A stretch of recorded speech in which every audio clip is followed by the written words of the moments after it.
Hey friends, earlier in the year we read a book about OR7 that was the seventh wolf tagged in Oregon. So today we're going to read a book about a cougar or a puma, and she was P22, and this is in California. The book is Cougar Crossing, How Hollywood Celebrity Cougar Helped Build a Bridge for City Wildlife. The author's name is Meed Pincus, and the illustrator is Alexander Vidal. I thought this was another great Earth Day book to read about taking care of wildlife. Cougar Crossing. P22 is his name, for real. P for puma, also called a mountain lion or cougar. 22 for ID number, more on that later. He paces, muzzles flex, tail twitches, famous letters loom above him in the night. Do you see the Hollywood sign? Have you ever seen that before? If you've ever visited California, or maybe you've seen it on TV? How did this mountain lion get here? To a park squeezed between three huge highways in America's second largest city. How did he become P22, the famous Hollywood cougar and a hero for city wildlife? Do you see the collar he's wearing? That's like a GPS that tracks where he goes so the scientists can keep up with him. And so, in case you've never been to Los Angeles, as I said, it's the second biggest city in the country, which means it's huge. And he lives in a park called Griffith Park. I've been there before. And there's tons of freeways and tons of city around it. So it's really weird that he would be there in the first place. Born in the Santa Monica Mountains, a national park area near the city of Los Angeles, P22 faced his first big challenge at age 2. The time came for him to disperse, to leave home to find a territory of his own, claim it with his claw swipes on the ground, and protect it to the death from cougar competitors. But other males had already claimed every inch of these mountains, and the rumbling city below bellowed. P22 needed a way to get to more mountains with space to spare, but how? So here's the biologist. We wildlife biologists can guess how P22 got to that spot. And we know how he became a hero because we're part of it. So his name is Miguel Ordenana, and he works at the Natural History Museum of LA County, and his name is Jeff Sikich. He's a National Park Service. So part of their job is to take care of wildlife. The best bet is a bridge, a big, wide animal bridge, a wildlife crossing covered in trees and grass. This could connect the city's last natural spaces to more mountain ranges and open land up north, but sadly, no such wildlife crossing existed. So have you ever been on a freeway and you see an overpass where the cars are going overhead and there's cars underneath? Well, they're talking about having an overpass just for animals, and some countries have those. It's super cool. So it's a way for animals to cross the freeway without being hit by a car, which often happens, which is terrible. But they didn't have one in LA, so it's kind of weird that he was able to travel. Oh, we've got a way to help all the LA mountain lions and other critters squeeze for space like this. We tried for years to get a wildlife crossing constructed, but we didn't have the support we needed. LA's puma population was on its own and on the road to extinction. And I know that you know extinction means they're gone for good. Isn't he beautiful? Now, if you've never seen a mountain lion in real life, they're gigantic, and they're also, super, super dangerous. So P22 headed into the city. It's amazing he didn't get hit by a car. Or killed by somebody, actually. Like a tourist, he strolled past Beverly Hills mansions and Hollywood hotspots. Then he hit the next big challenge, huge freeways, packed with non-stop speeding cars and trucks. Oh man, we've lost too many LA Cougars to car crashes. More every year. So at the bottom, I'm going to be commenting on what the biologist and the park ranger are talking about. So here he is in the big city. Here he is drinking from somebody's fancy pool, walking down the street with the shops, and now he's got to figure out a way to get across this freeway. I'm not sure what's going to happen. By some miracle, P22 made it across 2 major freeways, surviving 20 lanes of LA's oncoming traffic. He found himself in a green, hilly place with no other cougar scents around. He couldn't go back. He couldn't go forward. Swipe, he claimed his spot right here in the park.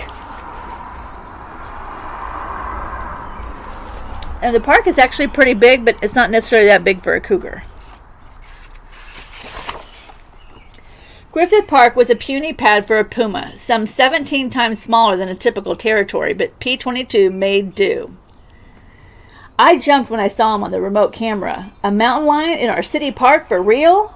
We had to get that crazy cat into our National Park Service cougar study. So here's a little outline of the park. Here's the Hollywood sign. This is the carousel. That's where I've been before. And so really this is the whole area of the park. It's not that big, and it's surrounded by homes, and these are the freeways that he had to cross to get there, which is pretty amazing. And there he is. So it's really not a very big area for a puma or / cougar. He stalked prey at night, mostly deer, sometimes a coyote or raccoon. He hid from humans and dozed during the day.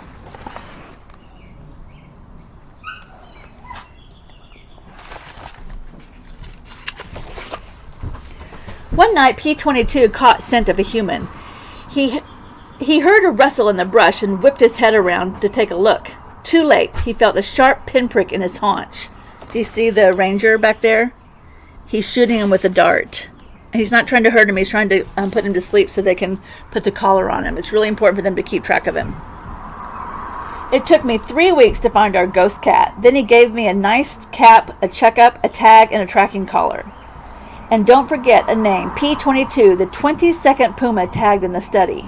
So here he is. He's asleep, and they're putting the collar on him so they can track him. And just like OR7 was the 7th wolf captured in, or not captured, but tagged in Oregon, this is the 22nd puma in the study that they're doing. Sometimes P-22 scratched markings in the dirt and planted his scent to attract a mate, but his signals were met with silence. Oh, that's so sad. He's not going to find any company there because he's the only one. Plus, it seems like it'd be really hard for him to find enough food to eat because there's only so many deer and raccoons, etc., that live in a small park. Poor guy, his territory was too small and isolated for a mate, and we couldn't move him out. Wild male cougars rarely survive relocation. So they're saying if they moved him somewhere else, he wouldn't be able to survive, which would be really sad. One day, after eating some small prey in the park, P-22 started to feel sick. His skin burned and itched. His hair dropped off in clumps, and his eyes nearly swelled shut. What was happening? Rodent poison, a killer for wild predators. We gave P-22 some life-saving medicine. Come on, people, there are plenty of ways to repel rodents without poison. Look them up. So, I know nobody likes rats. I don't like rats either. But if you put poison out for rats, so think about what happens. He ate something that had eaten poison, and that made him so sick, and it could kill even a puma or a cougar. And the same within your neighborhood. If you put poison out for rats and they get eaten by, the poison could get eaten by a raccoon, a dog, or a cat. Even your own dog or cat could eat it, and that it will kill them. So poison is really not the way to go if you're trying to get rid of rodents. Feeling better, many months later, P-22 wandered into a neighborhood near the park. He discovered a cozy spot, calm and quiet, dark and dry, and settled down for a snooze. Look, he's going in that little window. In somebody's house! That would be quite a surprise, wouldn't it? When he woke up, loud voices, bright lights. A media circus! We told him to clear the crowds and give P-22 some space to exit, but nobody would budge. Oh, there he is. He's maybe at somebody's basement. They haven't told us yet. But that's a window, and he's in somebody's house. Or also there's a crawl space under your house. He might be under there. Poor thing. After most of the harried humans finally headed home, P-22 slunk back into the night. He'd just lie low inside his park territory and try to avoid any big challenges for a while. Meanwhile, P-22 had become world famous. Finally, more folks were caring about cougars and supporting the wildlife crossing. So now they're getting support to build that bridge so all wildlife, deer, raccoons, pumas, anything can cross without being hit by a car, which is so amazing. We should have these everywhere. I wish we had one here. However, one spot inside the park enticed P-22 with its nightly sounds and scents. Strange sounds and scrumptious scents of prey he'd never heard or smelled before. From looking at these pictures, what do you think that is? A zoo, I bet. Then this, P-22 ate one of LA Zoo's koalas for dinner. Would his fans freak? Nope, people, even the zoo director, stood by their favorite cougar. Aw, So he got into the zoo and he ate one of the koala bears. You can't really blame him because he doesn't have enough food to eat, but that's still sad for the koala. P-22 continued to avoid humans at all costs, as cougars do. Even on the day Griffith Park hosted flocks of his fans, he was probably sleeping on the other side of the park. The P-22 Day Festival on October 22nd named our Cool Cats Day by the City of Los Angeles. So much support for city wildlife and the crossing. So here they're having a festival to honor him, and that's one way they're raising money so they can build that bridge across the freeway. P-22 paces, perhaps more slowly than he used to. Late in his lifespan, he likely won't live long enough to see the completed crossing. But thanks to him, it will be built to save his cougar cousins and other wildlife. Hollywood celebrity cougar will be forever here be a forever hero to city animals everywhere. He spotlighted a message for us all. So it's sad because they don't have a super long lifespan, and he's coming to the end of it, which is sad because he never got to have a mate or any babies. We must build bridges to live in harmony with nature, for real. Thanks, P-22, for the future. You did this, buddy, for all of us. So here's the bridge.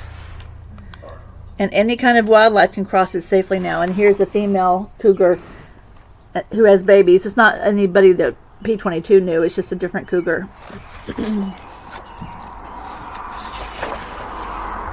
So here's a real picture of him. Isn't he beautiful? Let's see a little bit about it.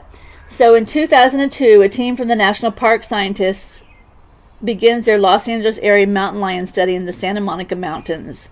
They start tagging pumas, and they start with a male who's P1. And by the time they found P-22, P-22 was born in 2009, so he was the son of P1, the first one from the study.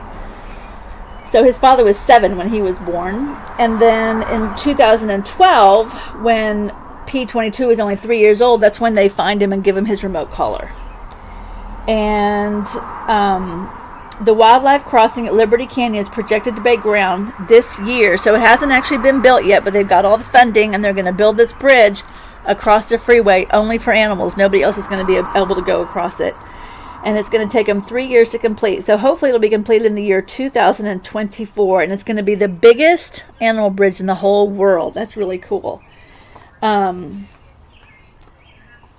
in 2018, it says this is sad. It says 2 pumas died from being hit by a car. 1 was poisoned by rodent poisoning. And then the next year, more were killed by rodent poisoning. Some were hunted by humans, and some were also hit by cars. In 2016, that's when P-22 killed the koala. And they really haven't said, it doesn't say anywhere when P-22, it doesn't say when he died. But some of them also died when they had some fires in Los Angeles. And so here's more about the cougar and the crossings. Remember what I keep saying, all nonfiction books have end information for you to learn more about it. So here are some cougar facts. Here's some wildlife crossings by the numbers. So let's see where else there's some wildlife crossings. Number of continents with wildlife crossings, 6. Every continent has at least one except Antarctica. And the very first one was built in France in the 1950s. I think we should have more of those. I don't know about you, but when I travel places and take road trips, I often see dead animals on the side of the road, and that makes me feel terrible. So if we had more of these land bridges, then we'd save more lives. And here's a picture of some of the different kinds of creatures that live in Southern California. So there are owls, hawks, coyotes, lizards, skunks, mockingbirds, a bird called a poorwill, mountain lions, woodpeckers, squirrels, raccoons, bats, mule deers, black bears, a cottontail, squirrels, scrub jays, monarch butterflies, hummingbirds, and quails. So these are just some of the animals that could take advantage of this land bridge to safety. I think that's a great idea. I wish we had more. And at the very back is an author's note telling you how the author got excited about this topic and wrote the book. All right, friends, I hope you enjoyed the book. I love learning about science, and I love learning about animals, and I like to see how people are protecting the earth. Happy reading.